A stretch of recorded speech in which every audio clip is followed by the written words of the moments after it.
I think we are. Yes, we are. Okay. Ladies and gentlemen, I'm back with the Louis B. Free Radio Show, Brain Food from the Heartland, and I am truly honored to have returning to the show Ray McGinnis.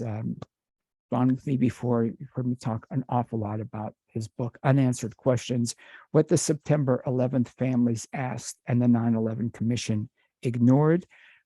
Ray's website is unansweredquestions.ca. We've got those links up, unansweredquestions.ca. Ray, welcome back. Oh, it's great to be with you. Great to have you. Talk with you. Yeah, great to have you back. You've done just such an incredible and such an important job with your book and ongoing, and your tweets and more information continues regularly with you. Yeah, I thought it was important to write about and chronicle the story of the Family Steering Committee for the 9/11 Independent Commission, because I mean, the 9/11 Commission itself did not get a lot of press up here in Canada. I don't know, down in the States, was it like Watergate or no? It wasn't. We didn't get, the information did not get, the media did not do a good job regarding that. And overall, some did better, some not.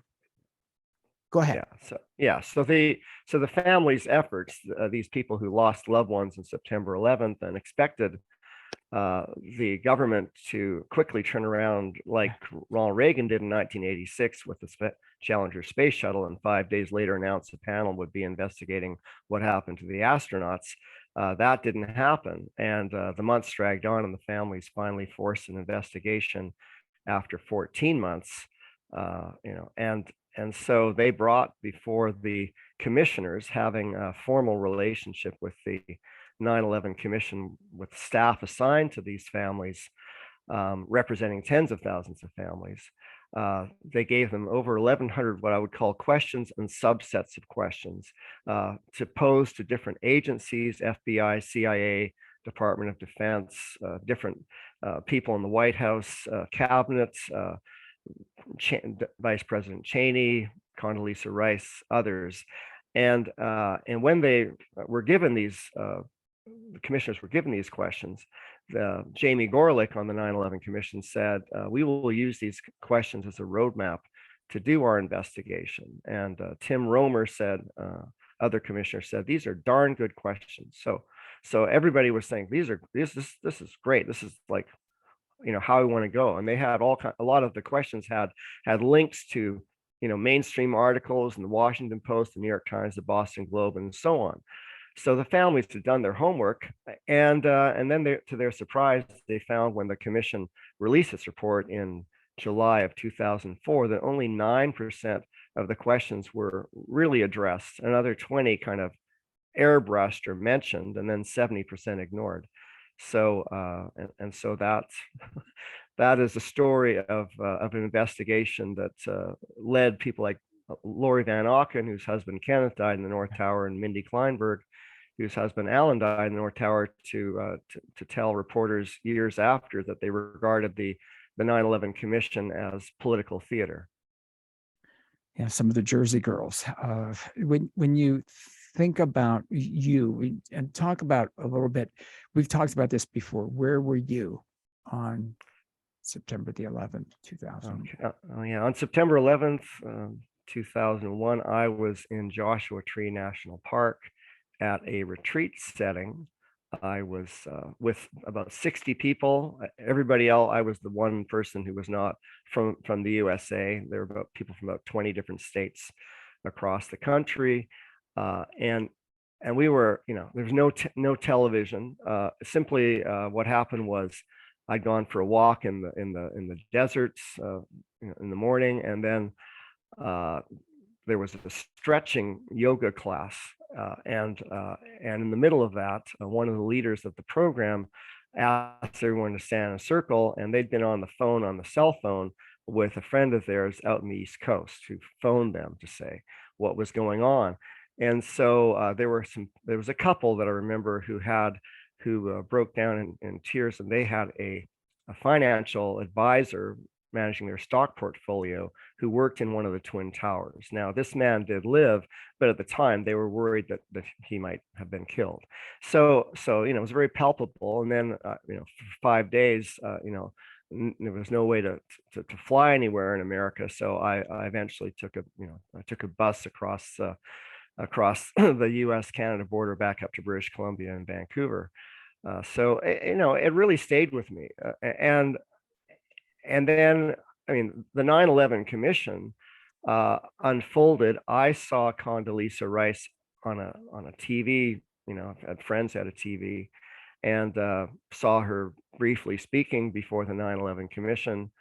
But the 9/11 Commission just unfolded without my paying any attention, and the news up here in Canada wasn't covering it. So I had no, I didn't have a lot of questions about what we were being told. I remember looking at a paper in the Vancouver Sun in September of 2001 that showed photos of the 19 hijackers, and a very grim photo of looking kind of angry looking Mohammed Atta, and I thought, these are evil people.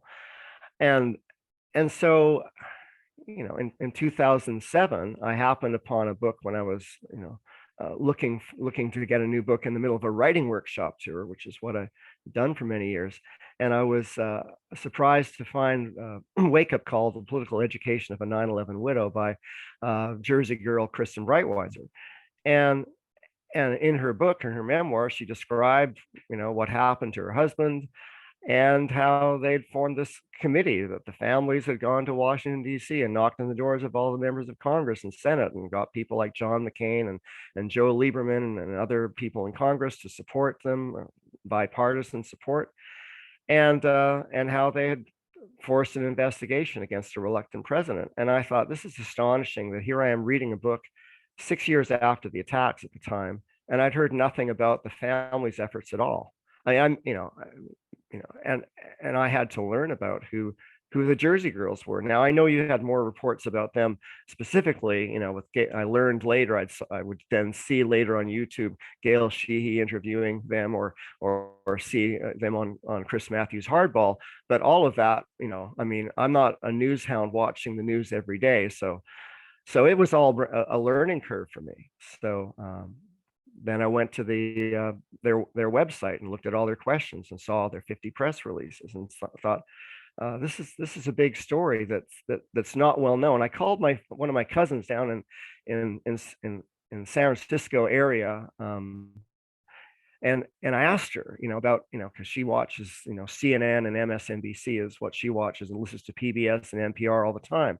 And she knew a little bit about the 9/11 Commission. I said, do you know about the Family Steering Committee for the 9/11 Independent Commission? She said, no, she'd never heard of it. So, so I decided finally to write my book to chronicle the story and highlight some of their questions, so that there'd be a physical copy. Because when I was, looking at some of the articles that were suggested to look at, I could find quite a number, but I also found that numbers of the dozens and dozens of the articles suggested to look at, that the difference in their questions to the 9/11 Commission, I'd get to page not found or error 404. So I knew that, in the digital world, not all the articles you want to find are there forever. So I thought it's helpful to have a physical book, one more physical book that tells this story. I hope others will tell it in their own way too. Well, and you've done an incredible job and continue to do an incredible job with this. And again, people can go in your blog site, unansweredquestions.ca, unansweredquestions.ca. You can order the book, Unanswered Questions: What the September 11th Families Asked and the 9/11 Commission Ignored. We've talked about this. I've had the Jersey girls on at different times over the years, many times over the years. And at first, it just outraged at the, it's like, why are people hearing it on my show? Why isn't it? And you brought these questions forward. And now that the children, like Matsula, who's on with me, just some of them just not having the answers, not is people. We should be outraged. The world should be outraged. The United States, people in the States should be absolutely outraged by what the questions have not been answered. Or just like a double negative, isn't it? But it's, the fact that these questions are still out there, doing your research. I mean, it had to be my term, freaking you out. Well, there's just such a huge disconnect. And I think that my sense is that when a nation is going through, when you're confronted, you wake up, it's a brand new day, like on September 11th, it's a beautiful day and sunny day in New York City. And suddenly you're, if you're watching TV or listening to the radio or reading your evening paper, and you're confronted with a shocking, disturbing, traumatizing, and scary story, what do you do? I mean, as an individual citizen, and I mean, you either are, my inclination at the time was to just accept the story, the narrative that I'm being offered. I don't have any information or any reason to want to believe that there might be some aspects or more that are not legit.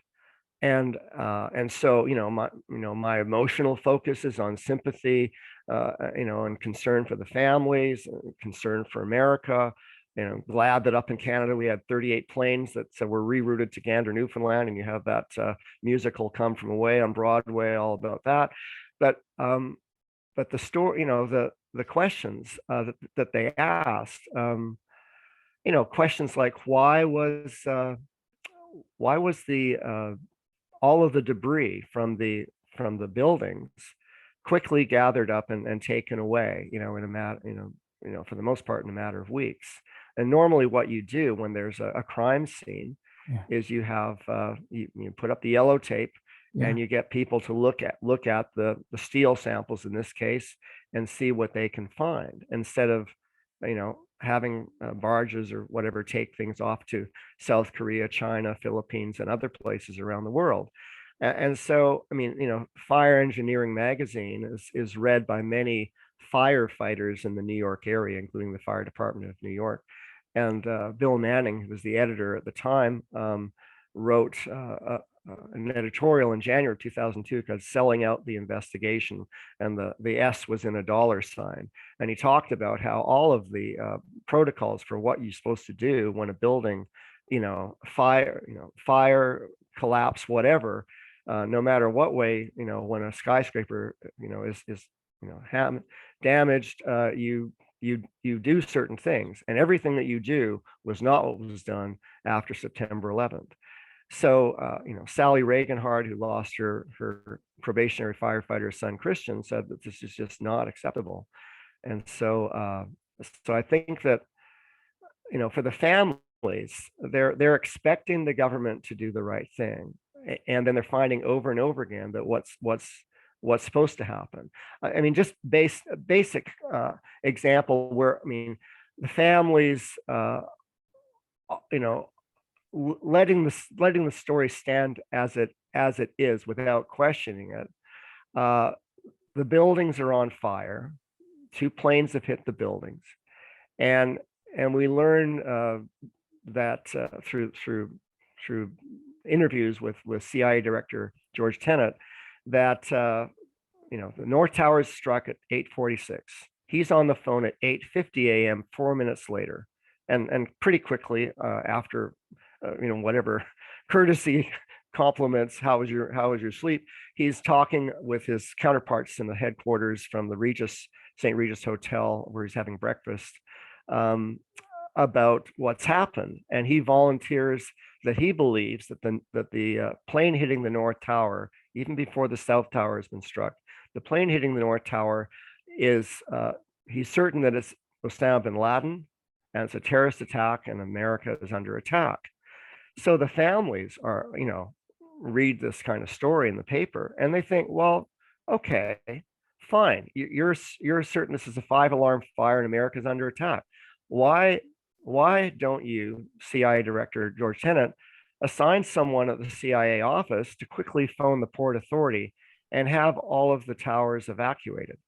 I mean, it would just only make sense if this is your sense, it just, and so for that not to happen, for the Port Authority to continue acting, with people who did have a sense that, I'm in a building on fire, and ever since they were in kindergarten and in school, they learned that, from their school drills, that if a building's on fire, you leave the building. And so for those who had the gut instinct to get out of the office and out of stairwells to be met with Port Authority officials with bullhorns saying, you're in America, you're safe, go back to your offices, go back or you'll be fired. This is bewildering kind of response. And I mean, as Mary Fetchett, whose son Brad died in the South Tower, says, no one in the South Tower should have died. So it's, these are some of the questions that they have about just basic choices being made that day. I don't know, Ray McGinnis, if we talked about this before. I've got an old liner from a show, and has to be, I can't tell you how many years, 15, maybe more years than that. When I had Admiral Stansfield Turner on, who was running the CIA at the time, and he talked about, and it shocked me every time I hear the liner, and I've got, I don't know if you'll be able to hear it if I play it, but every time I hear that, I can hear myself stunned when he says something to the effect of, there were reports about planes possibly being hijacked in the Philippines and going to crash into the CIA building, et cetera. And I hear myself like kind of stuttering. It's like, you said there were reports that, yes, plot uncovered. What? And it's like, and I wonder about things like that. And I can be a bit paranoid. I can get into some, I hate to say conspiracy theories, because sometimes you hear things. Bogdan Jakovic, who wrote the book Fortress of Deceit, that talked about, he was with the FAA red team, about trying to report. He was a whistleblower trying to report about things that were gaping holes in the security system that they talked about, whistleblower, and they did nothing. And you hear these things and you start to hear the things. And again, in reading your book, Unanswered Questions, you start to wonder what is going on here. Yeah, what is going on? And first of all, I mean, if the families, if the 9/11 Commission had gone through their exercise of having their investigation, and they came out with a report, I mean, the families, thank the commission, the Family Steering Committee thanks the commission for the report and so on. But if the families had stood shoulder to shoulder with the 9/11 commissioners and said, thank you, American government, thank you, you've done a great job, we're satisfied, we have no more, you've answered, a great majority of our questions, and you've done a great service to the nation, then there would be no basis for me or any citizen in the U.S.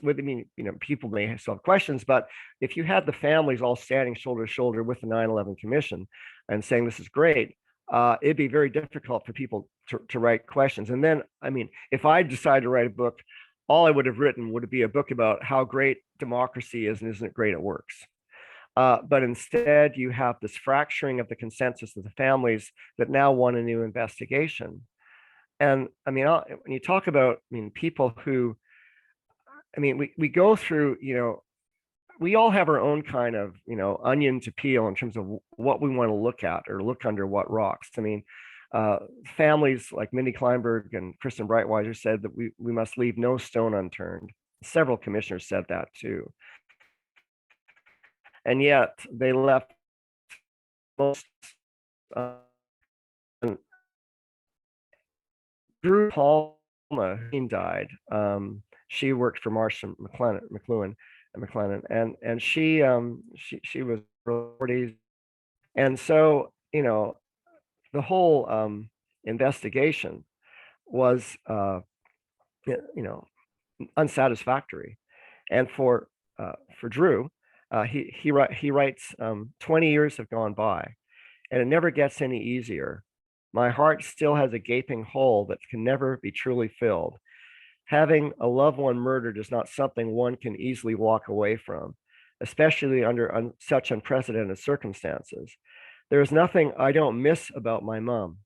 I still crave her guidance and humility, but I'm proud to say that she is responsible for making me the man that I am today. I kept my head in the sand regarding 11 attacks for over 15 years, and I tried to live with no regrets. In recent years, I became aware of the possibility that things may not have unfolded as I had previously understood them. I felt that I owed it to my mom and to myself to investigate further in order to form my own opinion. Now, I wasn't at the World Trade Center that tragic day, and I haven't performed any firsthand investigations. I make no claims and have no agenda. I'm just the son of a victim who believes that there is a reasonable doubt and is necessary to keep an open mind. A new investigation regarding the collapse of the Twin Towers in Building 7 is needed to take into account previously omitted evidence and testimony. We need to learn from our mistakes, but first we have to uncover the truth. And I mentioned Drew De Palma because he's an example of someone who says, for 15 years after the attacks, he wasn't looking at it at all. He chose to accept the official account, but it just, so something niggles away, and eventually you realize it doesn't add up in different ways. And so this is what I'm finding. I've talked to numbers of families. There's many others that I've just simply watched their C-SPAN testimony before the 9/11 Commission, or read articles in local New Jersey or Connecticut papers. But I find that there are families who, it's just such a huge loss under such horrific circumstances. They just didn't want to go there. But then after 5 years or 10 years or 15 years or 18 years or 19 years, then they emerge and say something in public to some reporter somewhere, saying that they're not satisfied, or they sign a petition wanting a new investigation. So it's interesting, and I think it'll be interesting how many more families may start to emerge that we've never heard of, and children. And the kids, yeah, the kids that are speaking up now as they become adults, and some that even weren't yet are able to speak up now and start to be thinking about that. Well, what happened to grandpa, or and want to know, want the answers. And as you continue the work, Ray McGinnis, again, that you're continuing. You didn't, write not that it wouldn't have been, if you wrote the book and put it out there with the unanswered, that's great, but you continue to uncover things. And that, well, yes, yeah. It's interesting to look at. There's a lot to uncover, and even there's a lot even if I read a book, or if I read an article, certain things will stand out. Or if I listen to an interview online, certain things will stand out, but I may not get all of the important bits the first time I go over it. yeah. And so then, I can read something a second time or go back to it just to see what someone said, to see if I have the quote right in my for reference in my endnotes in my book. And then I see something else. For example, I watched a number of weeks ago the interview. Well, not interview. It was a gathering of people who wanted to have a new investigation into the events September 11th, to have the city of New York have an investigation. And that was back in November 24th, 2007. And Jersey girls Lori Van Auken and Patty Casazza spoke before the people at a church in the Bowery, Episcopal Church in the Bowery in Lower Manhattan. And Lori said in her opening remarks before those who were gathered, it turns out almost everything about 9/11 was out of the ordinary, including the fact that it was never properly investigated. The reason that we need an investigation into 9/11 is because we never actually had one. The 9/11 Commission was not a real investigation. It was political theater. The family members who were involved in the commission actually had more questions after the 9/11 Independent Commission was completed than we had before it was begun. And I think that's a stunning comment for someone who had a front row seat, who sat through all the public hearings, who was, in dialogue in person or on the phone or in email communication with some of the 89/11 Commission staff and the 10 commissioners for over 20 months. It's that we never had, it was not a real investigation. I think one thing to say about it not being a real investigation, you've spent whatever it's, 60, 70, 80 million dollars in the 1990s investigating the Clintons variously with the Whitewater scandal, with the Arkansas real estate deals and Monica Lewinsky. And then you have initially $3 million given to investigate the deaths of nearly 3,000 people. And so there's clearly that someone's signaling to someone in government that this really isn't much of a priority. And then when the families find out that they find out in the spring, as well as many commission staff find out in the spring of 2004, that in March of 2003 that there was an outline written by the executive director Philip Zelikow with the chapter headings and subheadings of what the report would be. And then when the report comes out in July of 2004, almost every chapter heading and subheading reflects almost exactly, mirrors what the outline was. There's a few changes here or there, but for the most part, it's a replica. And Bob McIlvaine, who lost his son Bobby Jr., says it's outrageous that the outline of the report was written before they did the investigation, because this would then presume that no matter who speaks before you in the public hearings or before behind closed doors for security reasons to 9/11 Commission staff teams, that no one's going to come up with anything that would be so brand new that it would change somehow the trajectory of what the report would find. So, and this is not how you do an investigation, by deciding beforehand what the story is going to be. But this is what happened with the 9/11 Commission. And when you and learning that, how does that feel for Ray McGinnis again? And now you're bringing this out with your book, and you're getting and continuing your work, and the praise that you're getting for your book, Unanswered Questions. How does it? Forgive me if I ask it like this. Do you get a little? I don't know, that the old expression, the nail that sticks up gets hammered down. Do you get? I'm struggling with the words, Ray McGinnis. Concerned, a little paranoid about because the focus, you've drawn a lot of focus on yourself with this. Well, I mean, I have. I mean, my feeling when I learned that, when I'm writing about the outline, and and that Tom Keene and Lee Hamilton, the co-chairs of the 9/11 Commission, also knew about that outline, and they, together with Philip Zelikow and one other senior staff, the four of them decided to make the outline the most classified, most secret document of all the 9/11 Commission documents.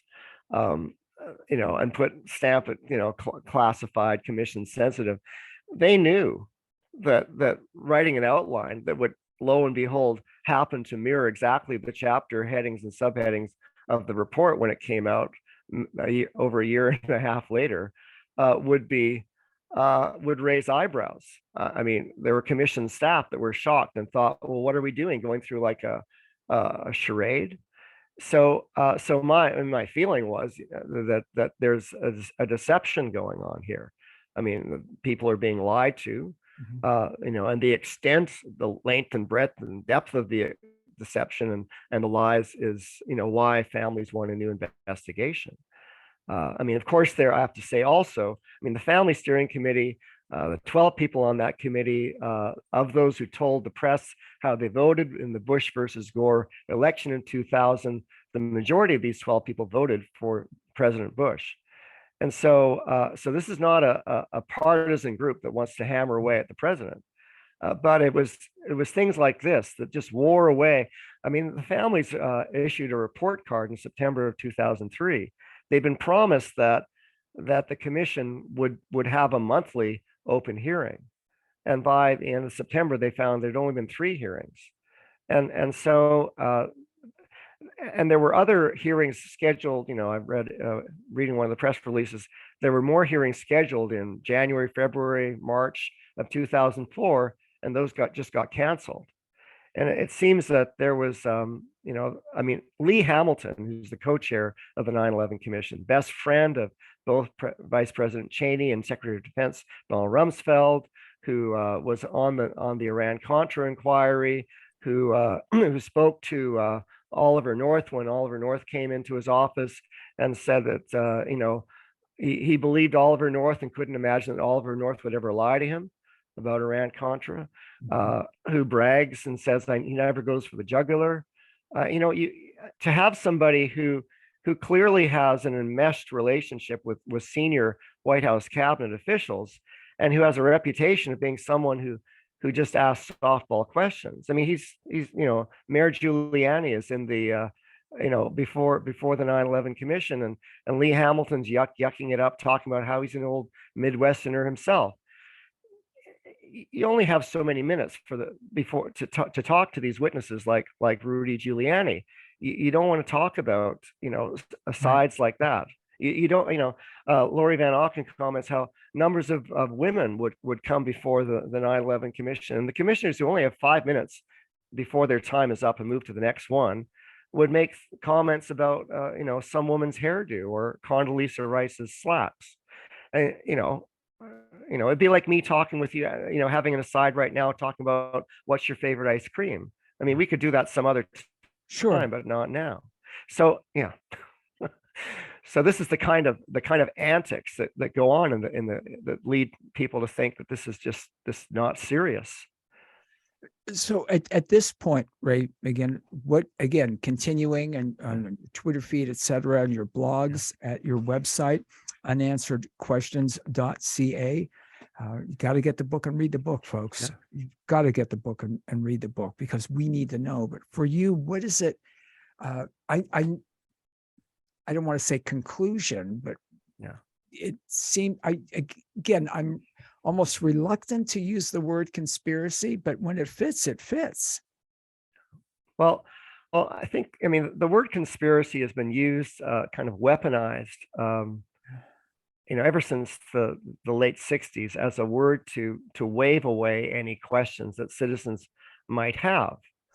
But the moment, in the morning of September 11th, by 9:30 or before, you have people like Paul Bremer, Henry Kissinger, others who are articulating the view that the attack, the events of September 11th that were unfolding before people's eyes, with the smoking towers and soon the Pentagon, even before the Pentagon was hit, that this was an attack by Osama bin Laden, 19 hijackers, and a whole story about this. And whenever you have more than 2 or more people involved in something, it's a plot. Which is a synonym for conspiracy. So clearly, somebody planned to do something. I haven't met anybody that says that they think one person acted alone. So once you have more than 2 or more people, you've got a conspiracy. Whether it's to rob a bank, to kidnap someone, or in this case to knock towers in the Pentagon. So so the question then is, well, does the official account stand up? Are there problems with this story? And are there others? There are many families who have been protesting this summer with golf events because they believe that that Saudi Arabia is involved in the attacks, is complicit in some way, and they may not all agree exactly how, but they think that there should be a day in court with Saudi Arabia. And yet, what you have with the Bush administration, the Obama administration, Trump administration, I don't know about Biden right now, but but you've got Attorney General William Barr in April 2020 explaining yet again why the families could not bring evidence before a judge in America regarding a case against Saudi Arabia because it would harm state secrets and national security. And so this is just unbelievable to the families. And so wherever the the 9/11 Commission proceeded on the basis that the only people who can be involved in the events September 11th are 19 hijackers and Osama bin Laden, and then also KSM, and who's confessed things and to torture in Guantanamo Bay and others. But there's no sense that there could possibly be anybody.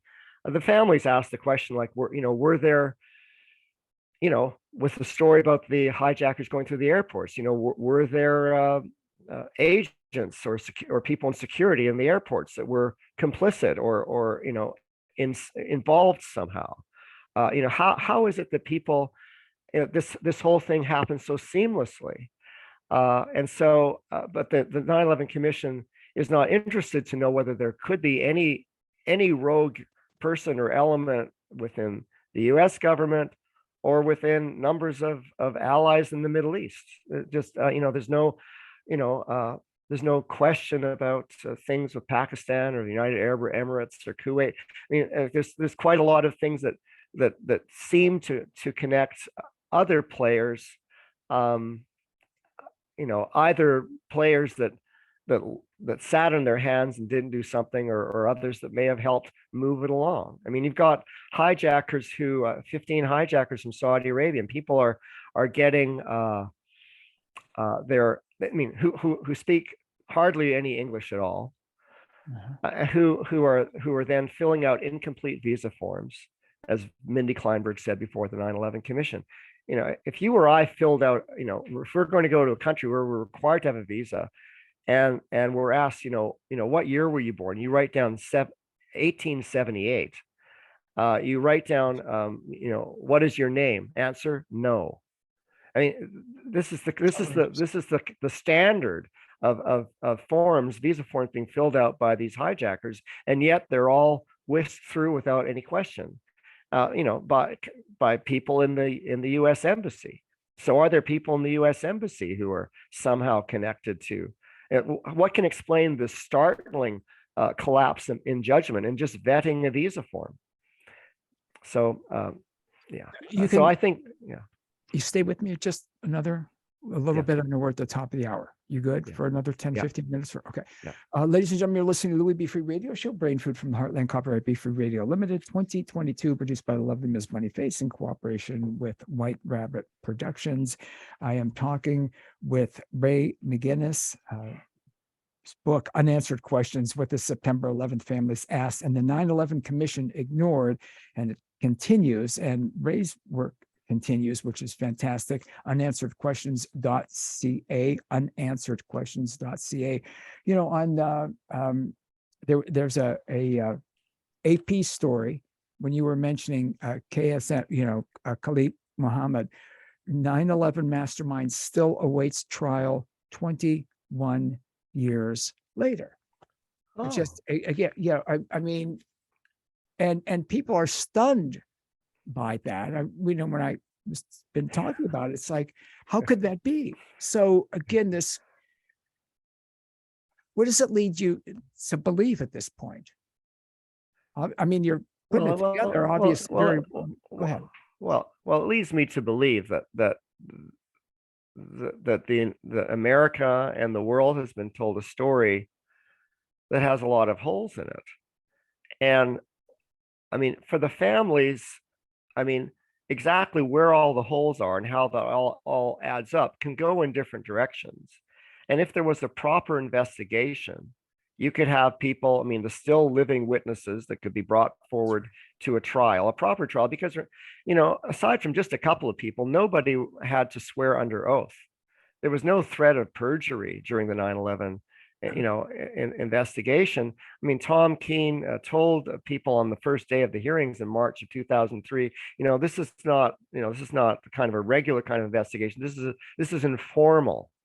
So the word informal is what we should call the 9/11 Commission. It's very kind of casual in terms of its lack of diligence, and I think that clearly the government has something to hide, and I mean, everything goes in the wrong direction. The person who's the hijack coordinator, Michael Canavan, just happens to be in Puerto Rico that day. And I mean, it seems he didn't bother to put anybody in his place that day. And Canavan just happened to be involved in exercises, tabletop exercises that looked just exactly like what happened on September 11th back in the beginning of the year of 2001. It's just another coincidence. And so there's just lots of things that just I think that when people talk about conspiracies, we don't want to be overblown about speculating, but there are so many coincidences that pile up by the dozens and dozens and dozens. Too many. That to ignore all of that makes us coincidence theorists. So I think that I looked at in my recent article. I happen to be just looking again to make sure who testified and on what day before the public hearings. And on the day that Mary Fetchett and Mindy Kleinberg testified, family members testified before the 9/11 Commission, there was a man named Brian Michael Jenkins who testified, and he's a terrorism expert. And there's a bio about him, how he was part of the Green Beret in Vietnam, and he was in special forces in the Dominican Republic. Actually, just one of 75 people that were involved in the regime change with the Trujillo government in '65.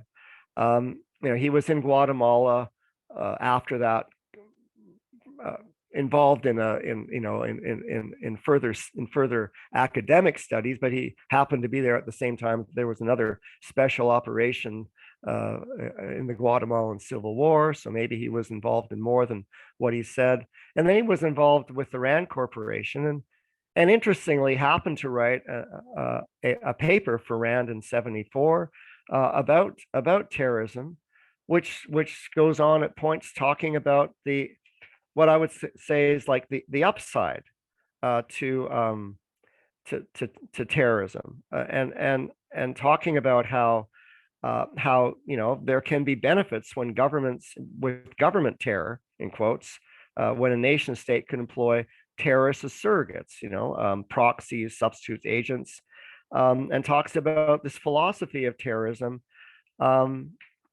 which is can be employed by a government.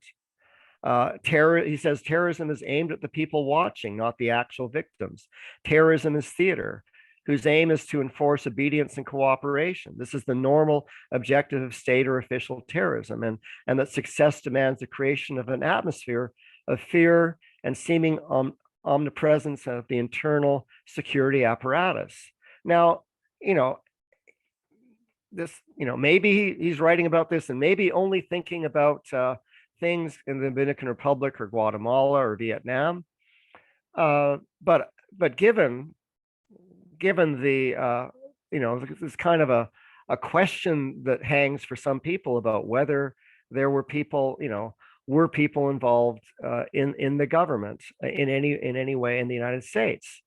Now, one response to that question is to simply say that's ridiculous. But another would be to say, okay, there clearly are, I've seen, polls, 49% of New Yorkers in a Zogby poll back in the 2000s thought that the government could be somehow complicit or sat in their hands, let it happen. When you have, 35%, 45% of people that have some disquiet in their quiet moments, thinking that there could be some people that made choices not to do something or did more than something to help the hijackers be successful, wouldn't it be in the interests of just being able to look under that rock to bring someone like Brian Jenkins back before a new inquiry and say, so you wrote this paper about the upside to government sponsored terrorism. Do you have any reason to believe that there'd be anybody who might have been involved within the government, a quisling or whatever, on September 11th? I mean, look under that rock, examine it, and see if there's anything to it. Otherwise, it just hangs in the air, and people have arguments about it, and it goes on drifting around for decades. Do you feel, Ray McGinnis, and by the way, people should go to your blog if they're not ready to, if they don't think they want the book yet. That's probably not the best way to say it. They need to read it. But How the September 11th Victims' Families' Search for Answers Was Met with Stonewalling, Lies, and Political Theater. And I've got that link up also from your website at unansweredquestions.ca. And that you published that just on the 9th, just what now, a couple of weeks ago? I'm not, yeah, just before the 21st anniversary. Yeah.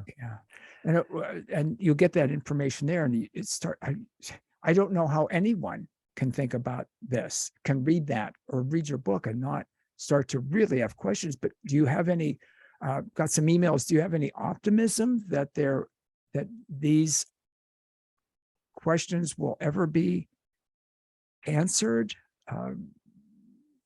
Any thoughts?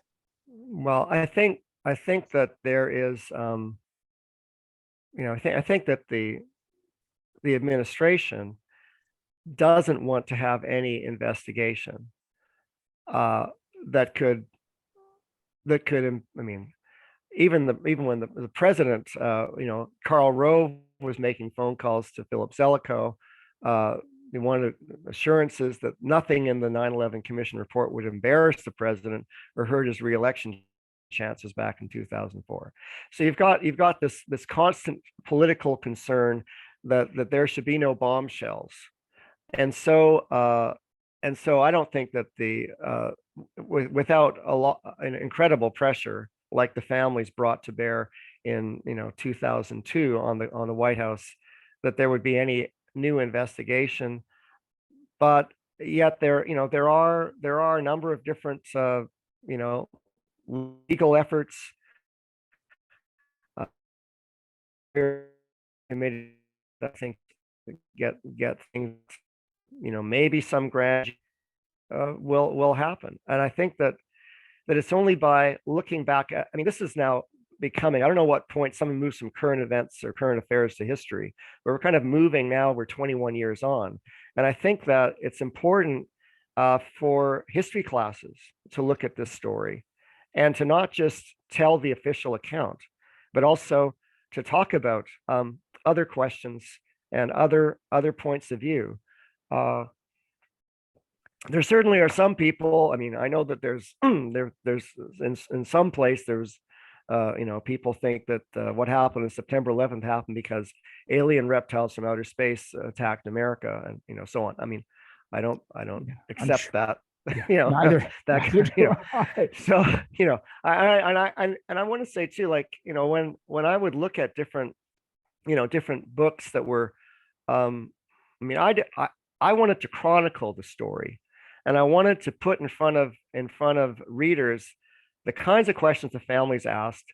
A lot of what I write about in each chapter with the questions that were unanswered draws from the kind of public open source material and mainstream sources that the families read to form the questions in the first place. And so what I wanted to do was to tell the story, to chronicle the story, and let the reader almost become a juror themselves, that they can, that I would show them the story and not tell them what to conclude.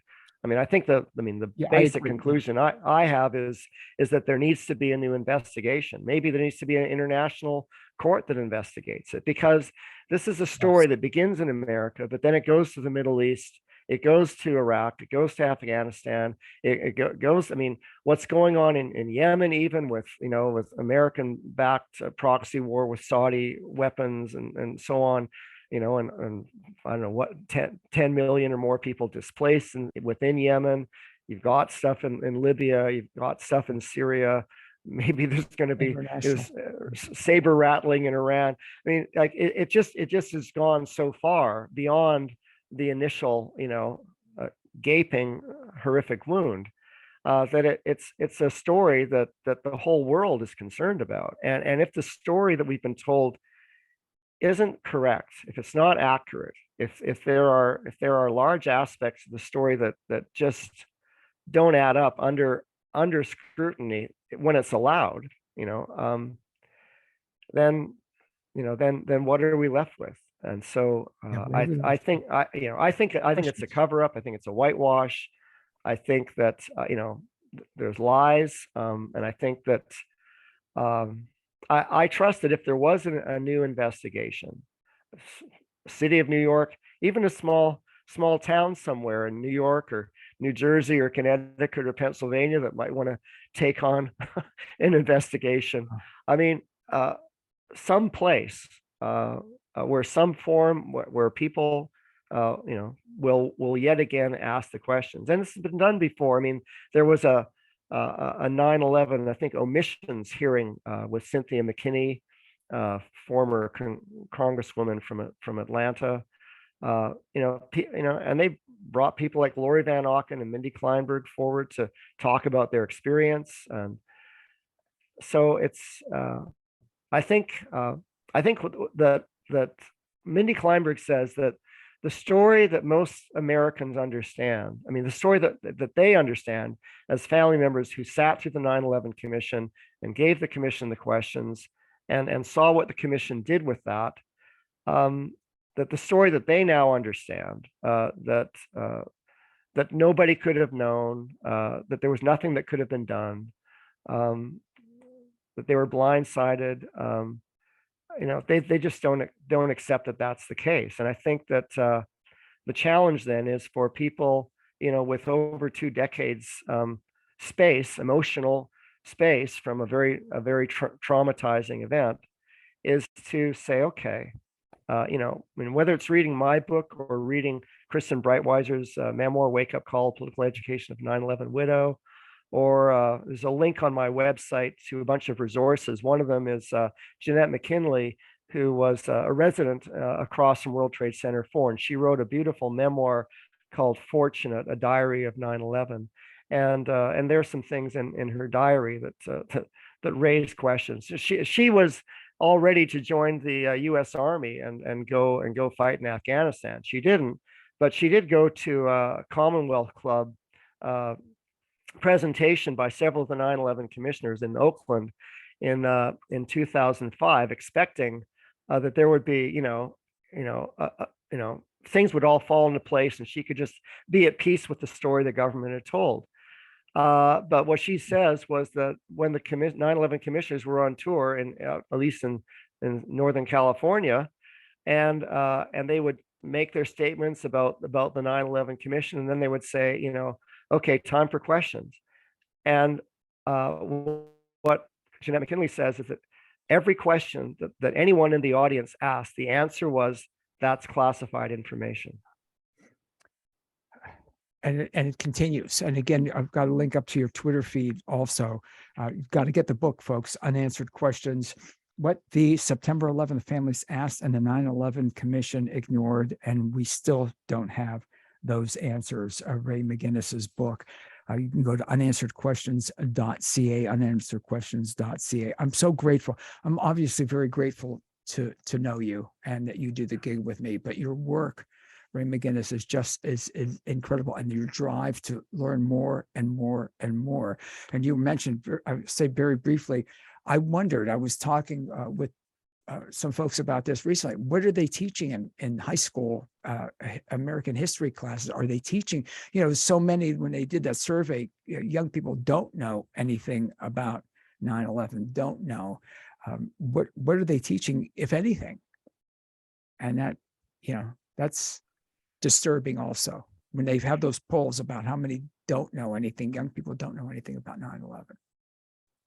No, I went to the 9/11 Memorial and Museum, and I was given a tour by a young staff person who took us around the parapets, the footprints of the towers, and they talked about how, in their words, they said, well, the towers fell down because the planes or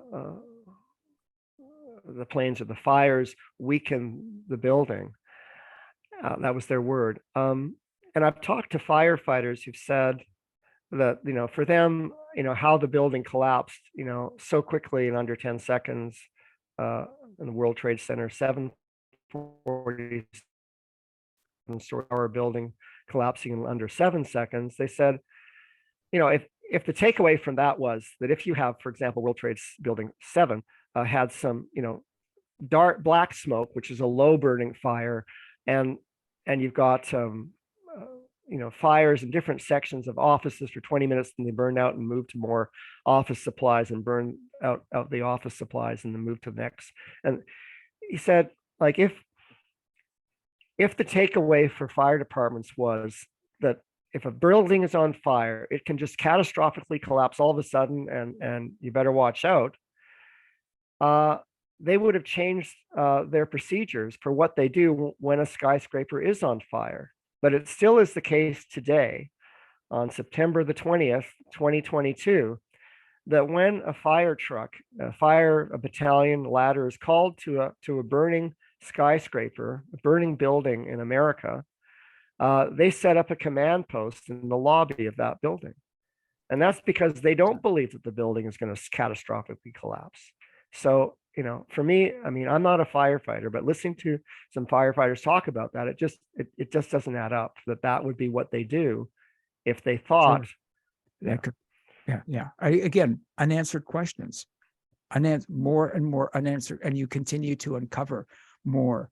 Again, go to the website, go to your Twitter feed, and follow that. And again, we've got to get answers. I would like to feel more optimistic, but as more time goes by, I don't know. But Ray McGinnis, I'm blown away by who you are in our world and the work that you do and continue to do. And so, I'm going to be asking you back again. Okay. Well, thank you, Lou. That means I'm going to have to write some more blogs. Well, I've got all these sheets out here and all the notes, and didn't even, don't get to most of them because there are so many, again, unanswered questions. So, I thought you froze up. I was going to say, well, that's good timing for freeze up. Ray, thank you so much. We'll do it again. Great. Thanks so much. Thank you. Bye-bye. What an incredible guy, folks. Again, he's courageous, honorable,